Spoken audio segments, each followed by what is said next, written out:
Namaste, my name is architect Prateek Sudhakaran. I am an architect, a research scientist and an academician.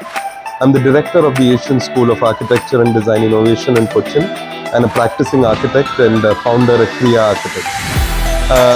What I find very interesting of StarShield smart paints and coatings is that these are not normal construction industry products.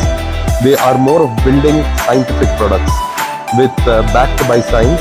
I see that they have got a lot of publications in Scopus Index journals, in Elsevier, in SCI Index journals, and they're backed by many organizations including igbc, UNDP, and even several other universities and labs.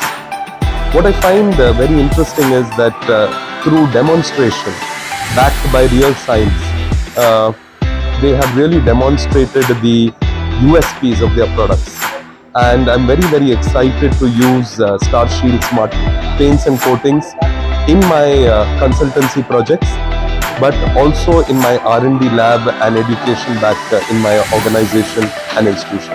I am very impressed with the glass coating, because if you look at we as designers, whenever we go to a client, they always say that glass buildings are like a microwave oven. You make a glass building, it gets heated up, and then we use air conditioning and consume a lot of energy to cool the buildings.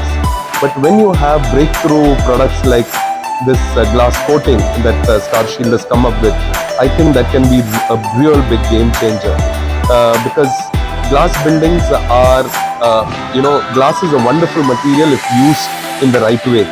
And usually we avoid using glass in the south and west facade, but when you have coatings like this, we can actually use it in other parts of the building and other facades of the building and increase daylight within the building and also increase visibility into the out. Yes, and we can really experiment much more with design. So I'm really looking forward to using this material. We were recommended by our fellow architects to definitely come to the stall of StarShield in the IGBC conference, and I'm very happy to meet the team here. Thank you very much.